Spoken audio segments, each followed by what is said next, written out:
সুপ্রিয় শিক্ষার্থীবৃন্দ, আসসালামু আলাইকুম। আশা করছি করোনাকালে তোমরা বাড়িতে অবস্থান করছো এবং সকলে ভালো আছো। আমি এস.এম. শরীফ, প্রভাষক, ইসলামের ইতিহাস ও সংস্কৃতি বিভাগ, করুণাকুণ্ড পাইলট মাধ্যমিক বিদ্যালয় ও কলেজ। আজ তোমাদের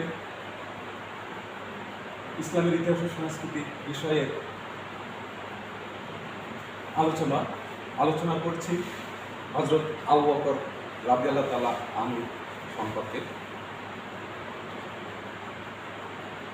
হযরত আবু বকর রাদিয়াল্লাহু তাআলা আনহু 573 খ্রিস্টাব্দে আরবের বিখ্যাত কুরাইশ বংশের বানু তাইম গোত্রে জন্মগ্রহণ করেন। তার পিতার নাম উসমান এবং মাতার নাম উম্মুল খাইর সালমা। হযরত আবু বকর রাদিয়াল্লাহু তাআলা আনহু তিনি ছিলেন ইসলামের ত্রাণকর্তা। 610 খ্রিস্টাব্দে যখন হযরত মুহাম্মদ সাল্লাল্লাহু আলাইহি সাল্লাম নবুয়ত প্রাপ্ত হন, ঠিক এই সময়ই তিনি বয়স্ক পুরুষদের মধ্যে এবং নেতৃস্থানীয় ব্যক্তিদের মধ্যে তিনি সর্বপ্রথম ইসলাম ধর্ম গ্রহণ করেন। হযরত মুহাম্মদ সাল্লাল্লাহু আলাইহি সাল্লাম আবু বকর রাদিয়াল্লাহু তাআলা আনহুকে ফারুক উপাধিতে ভূষিত করেন, যার অর্থ হইল সত্যবাদী। হযরত মুহাম্মদ সাল্লাল্লাহু আলাইহি সাল্লামের মিরাজের ঘটনাকে অকপটে বিশ্বাস করার জন্য তিনি তাকে এই উপাধি প্রদান করেন। হযরত আবু বকর রাদিয়াল্লাহু তাআলা আনহু সম্পর্কে হযরত আলী রাদিয়াল্লাহু তাআলা আনহু বলেন যে, আমরা আমাদের নেতাকে আবিষ্কার করেছি, যিনি আমাদের নেতাকে আবিষ্কার করেছেন।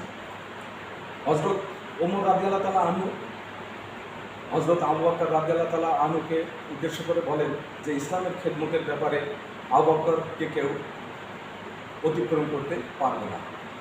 হযরত মুহাম্মদ সাল্লাল্লাহু আলাইহি সাল্লাম বলেন যে, ইসলামের খেদমতের ব্যাপারে হযরত আবু বকর রাদিয়াল্লাহু তাআলা আনহুর অবদানই বেশি এবং তার দানই সবচেয়ে বেশি কাজে লেগেছে।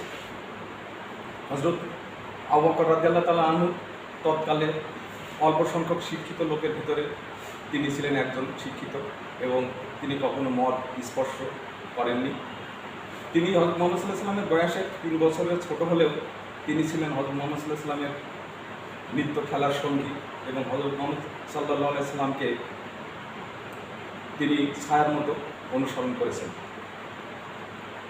হযরত মুহাম্মদ সাল্লাল্লাহু আলাইহি সাল্লাম ইসলাম প্রচার করতে যে যেমন নির্যাতনের শিকার হয়েছেন, কষ্ট দুঃখ সহ্য করেছেন, হযরত আবু বকর রাদিয়াল্লাহু তাআলা আনহু ঠিক প্রায় তেমনটাই কষ্ট সহ্য করেছেন। তিনি বদর, উহুদ, খন্দক, তাবুক সহ বিভিন্ন যুদ্ধে হযরত মুহাম্মদ সাল্লাল্লাহু আলাইহি সাল্লামের সাথে ছিলেন। শুধু তিনি নয়, তার সপরিবার হযরত মুহাম্মদ সাল্লাল্লাহু আলাইহি সাল্লামের খেদমতে নিয়োজিত ছিলেন। হযরত মুহাম্মদ সাল্লাল্লাহু আলাইহি সাল্লামের সহধর্মিণী খাদিজা রাদিয়াল্লাহু তাআলা আনহা মৃত্যুবরণ করলে তখন আবু বকর রাদিয়াল্লাহু তাআলা আনহু তার প্রিয়তমা কন্যা আয়েশা রাদিয়াল্লাহু তাআলা আনহাকে হযরত মুহাম্মদ সাল্লাল্লাহু আলাইহি সাল্লামের সাথে বিবাহ প্রদান করে তার একাকিত্ব ঘোষান। এভাবে এছাড়াও হযরত মুহাম্মদ সাল্লাল্লাহু আলাইহি সাল্লামের হিজরতের সময় হযরত আবু বকর রাদিয়াল্লাহু তাআলা আনহু তিনি জীবনের ঝুঁকি নিয়ে হযরত মুহাম্মদ সাল্লাল্লাহু আলাইহি সাল্লামের হিজরতের উদ্দেশ্যে রওনা হন এবং শহর নামক গুহায় 3 দিন অবস্থান করেন এবং সেখানে হযরত আবু বকর রাদিয়াল্লাহু তাআলা আনহু এর পুত্র আব্দুল্লাহ এবং কন্যা আসমা সেখানে গোপনে খাদ্য সরবরাহের ব্যবস্থা করেন। এভাবে হযরত আবু বকর রাদিয়াল্লাহু তাআলা আনহু সপরিবারে ইসলামের খেদমত করে গেছেন। তিনি ছিলেন ইসলামের সেবক। তিনি 40,000 দিরহামের মালিক ছিলেন, কিন্তু তার অর্থ সম্পদ ইসলামের পথে ব্যয় করেন। তিনি 7 জন ক্রীতদাসকে মুক্ত করেন, হযরত বেলাল রাদিয়াল্লাহু তাআলা আনহু সহ। এভাবে তিনি ইসলামের খেদমত করেছেন এবং অনেক দুঃখ কষ্ট সহ্য করেছেন। হযরত মুহাম্মদ সাল্লাল্লাহু আলাইহি সাল্লামের মৃত্যুর পর যখন তার দাফন নিয়ে বাক বিতণ্ডা শুরু হয়, তখন বিচক্ষণতার সাথে হযরত আবু বকর রাদিয়াল্লাহু তাআলা আনহু হযরত মুহাম্মদ সাল্লাল্লাহু আলাইহি ওয়াসাল্লামের দাফন মদিনাতে সম্পন্ন করেন। হযরত মুহাম্মদ সাল্লাল্লাহু আলাইহি ওয়াসাল্লামের মৃত্যুর পর তখন খিলাফত প্রশ্নই সবচেয়ে বড় ব্যাপার হয়ে দাঁড়ায়।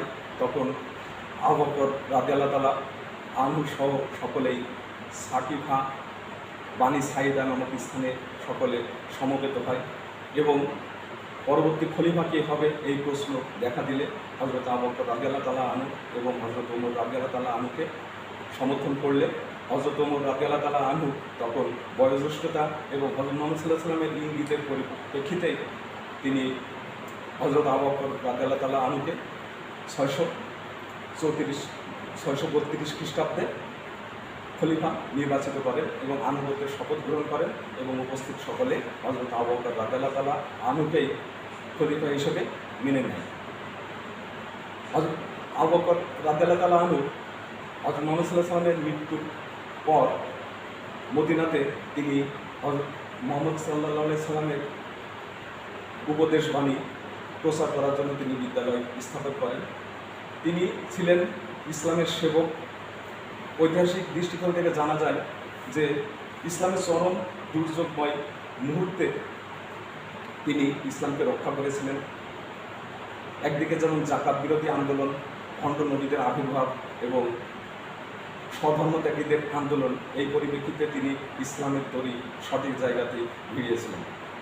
তিনি জাকাত বিরোধী আন্দোলন নস্যাৎ করেন। হযরত মুহাম্মদ সাল্লাল্লাহু আলাইহি ওয়াসাল্লাম ক্ষমতায় যখন তিনি খিলাফত পরিচালনা করতেন তখন 5 প্রকার রাজস্ব আদায় করতেন। তার মধ্যে ছিল জাকাত অন্যতম। এটা ছিল ইসলামী পথ।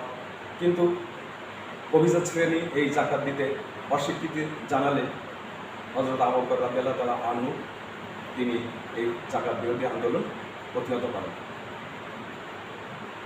এছাড়া হযরত আবু বকর রাদিয়াল্লাহু তাআলা আনহু স্বধর্মত্যাগীদের আন্দোলন প্রতিহত করে সবাইকে পুনরায় ইসলাম ধর্মে ফিরিয়ে নিয়ে আসেন এবং খণ্ড নবীদেরকে তিনি দমন করেন।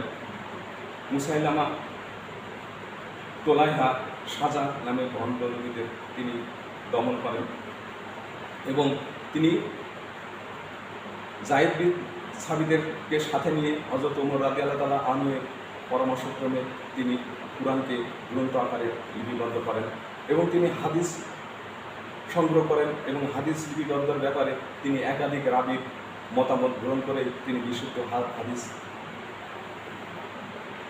তিনি সংগ্রহ করেন।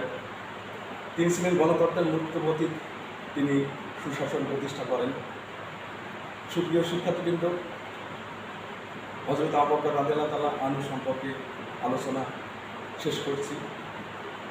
তোমরা ভালো থাকবে। করোনাকালে করোনা বিধি মেনে বাড়িতে অবস্থান করবে, পরিষ্কার পরিচ্ছন্ন থাকবে, বাইরে থেকে আসলে সবাই হাত ধরতে করবে। আলোচনা আজকের মতো এখানে শেষ করছি।